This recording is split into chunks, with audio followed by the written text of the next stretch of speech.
नमस्कार स्टूडेंट्स, आज की सेशन की जो क्लास है उसमें हम स्टडी करेंगे PHP मैथ फंक्शन क्या है और प्रोग्रामिंग लैंग्वेज में इन फंक्शंस का क्या यूज़ है और इनको हम किस तरह से डिज़ाइन करते हैं। जैसा कि नाम से ही पता लग रहा है कि ये एक मैथ फंक्शन है, यानी अगर मैथमेटिक रिलेटेड कोई भी वर्क करना हो आपको PHP में तो इनके फंक्शंस का यूज़ किया जाता है। ये प्री डिफाइंड फंक्शन है जो PHP की टूल लाइब्रेरी में इनबिल्ट रूप से डिज़ाइन किए गए हैं। इनके अकॉर्डिंग अगर आप कोई भी कैलकुलेशन करना चाहते हो, जैसे साइन थीटा का कोई वैल्यू चाहिए या कोई साइंटिफिक कैलकुलेशन करना चाहते हो या स्क्वायर वाली कोई कैलकुलेशन करना चाहते हो, अगर पावर निकालना चाहते हो, अगर राउंड फिगर में वैल्यू निकालना चाहते हो तो आप PHP मैथ फंक्शन का यूज़ करते हो। जैसे इसमें जो सबसे पहला फंक्शन डिज़ाइन किया हुआ है वो स्क्वायर्ड है, यानी अगर आपको किसी वैल्यू का स्क्वायर करना है या अंडर रूट निकालना है तो आप इस फंक्शन का यूज़ करते हो। जैसे आपने लिखा PHP एक वेरिएबल या $a और उसमें डाल दिया आपने 25 सेमीकोलन। अगर आप इको के साथ इस फंक्शन का यूज़ करते हो और अंदर आपने $a डाल दिया, ये क्वेश्चन मार्क बंद।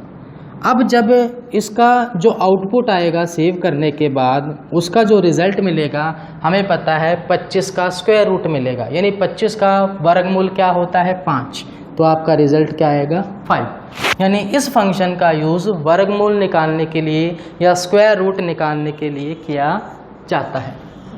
इसी तरह से इसका जो नेक्स्ट फंक्शन है आपका ABS या एब्सोल्यूट बोल सकते हो। अगर आपको प्रोग्रामिंग में या मैथमेटिक में कोई इक्वेशन दे दे, जैसे कोई डिजिट दे दिया, कोई नंबर दे दिया, अगर आप उसकी एब्सोल्यूट वैल्यू निकालना चाहते हो तो आप इस फंक्शन का यूज़ करते हो। सपोज आपने इको लिखा और इको के अंदर -7 डाल के सेमीकोलन लगा दिया, इसका जो रिज़ल्ट आएगा एब्सोल्यूट रिज़ल्ट आएगा, मतलब सिंबल हटा देगा, चाहे वो प्लस का है चाहे वो माइनस का, यानी रिज़ल्ट जो आएगा वो 7 आएगा। इसी तरह से अगर इसमें 0.5 लगा दे, अब जो रिज़ल्ट आएगा वो भी आपका 7 आएगा। अगर इसी तरह से वो ये लिख दे 8.5, अब इसका जो रिज़ल्ट आएगा वो 8 आएगा, यानी एक एब्सोल्यूट वैल्यू आएगी, एक रेगुलर वैल्यू आएगी जिसमें विदाउट डॉट के, विदाउट सिंबल के आपको वैल्यू शो करेगा, यानी एक एब्सोल्यूट वैल्यू शो करेगा। इसी तरह से इसका नेक्स्ट फंक्शन है फ्लोर। अब नाम से पता लग रहा है ये फ्लोर के रूप में काम करता है, यानी रिटर्न क्या करेगा, एक डिजिट वैल्यू रिटर्न करेगा, जो भी डिजिट आएगा वो एक फिगर में आएगा, यानी एक राउंड फिगर में वैल्यू को रिप्रेजेंट करेगा। अगर आप इको के अंदर फ्लोर लगा के यहाँ कोई वैल्यू डाल देते हो, जैसे आपने लिखा यहाँ 8.5 सेमीकोलन, अब इसका जो आंसर आएगा वो राउंड फिगर में आएगा, यानी 9, यहाँ आंसर जो आएगा आपका 9 आ जाएगा। इसी तरह से अगर यहाँ माइनस लगा दे तो यहाँ आंसर जो आएगा -9 आएगा। अगर इसी तरह से मैं ये कह दूँ कि यहाँ इसने लगा दिया 7.3, अब जो रिज़ल्ट आएगा वो आपका 7 आएगा, यानी 5 या 5 के बाद, यानी डेसिमल के बाद अगर 5 है या 5 से ऊपर की वैल्यू है तो वो राउंड फिगर में आपको वैल्यू दे देगा, देन इसके अकॉर्डिंग आपको रिज़ल्ट दिखा देगा।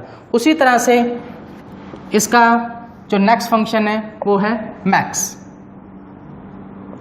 अब इस फंक्शन का यूज जो होता है वो मैक्सिमम वैल्यू के लिए किया जाता है। सपोज आपने $a लिया और एक मैक्स फंक्शन यहाँ लिख दिया और उसमें लिखा 2, 9, 7, 12 एंड 15।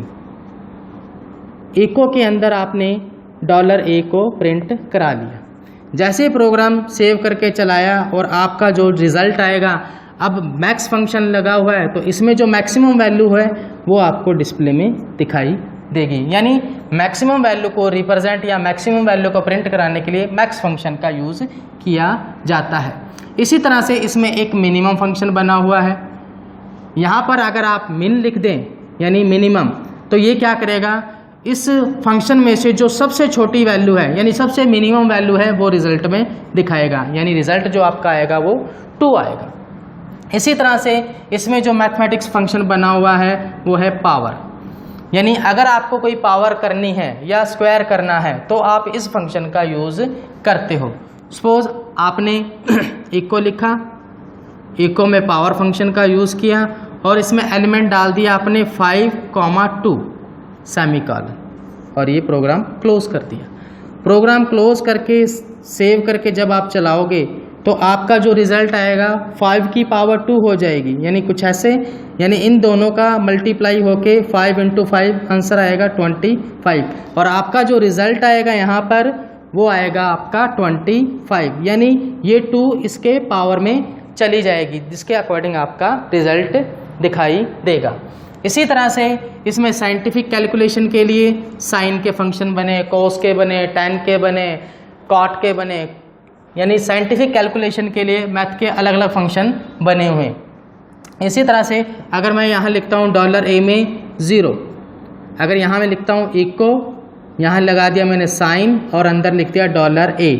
अब इसका जो रिज़ल्ट आएगा हमें पता है साइन 0 या कोस 0 लगा दे या यहाँ पर 90 हम लिख दें और यहाँ मैंने साइन लिखा है, तो यहाँ जो आंसर आएगा साइन, यहाँ 90 साइन हो जाएगा और साइन 90 की जो वैल्यू होगी, जैसे कि साइन 90 की वैल्यू होती है 1, तो आपका आंसर जो आएगा वो 1 आएगा। इसी तरह से इसमें कॉस का बना हुआ है, अगर यहाँ मैं कॉस लगा दूँ तो कोस 90 की जो वैल्यू है, यानी कोस 90 की वैल्यू 0 है, तो आंसर क्या आएगा आपका 0 आएगा। इसके अकॉर्डिंग आप अपना यूज़ कर सकते हो। इसी तरह से बाइनरी कन्वर्जेशन के लिए भी फंक्शन बने हुए हैं, जैसे TE डेसिमल बिन नाम से एक फंक्शन बना हुआ है, DEC बिन, यानी इसमें क्या होता है, अगर डेसिमल से बाइनरी में जाना है या बाइनरी से डेसिमल में आना है तो इस तरह के फंक्शन का यूज़ करते हो। हेक्साडेसिमल का बना हुआ है इसमें फंक्शन, ऑक्टल का बना हुआ है, तो इस तरह के फंक्शंस का आप कन्वर्जेशन के रूप में यूज़ करते हो। जैसे मैंने लिखा इको, इको के बाद यहाँ पर वैल्यू डाल दी 2 सेमीकोलन। अब जो मेरा रिज़ल्ट आएगा वो 2 का बाइनरी कन्वर्जेशन होके रिज़ल्ट आएगा और 2 का बाइनरी कन्वर्जेशन जो होता है वो 1-0 होता है। इसी तरह से अगर मैं यहाँ 10 कर दूँ तो 10 का जो बाइनरी कन्वर्जेशन होता है वो 1-0 होता है, तो आपका जो रिज़ल्ट आएगा वो 1-0 आएगा। तो PHP प्रोग्रामिंग लैंग्वेज में मैथ से रिलेटेड अगर कोई कैलकुलेशन करनी है तो मैथ के फंक्शन डिज़ाइन किए हुए हैं, जिसमें से कुछ फंक्शन हमने स्टडी किए हैं। Thank you.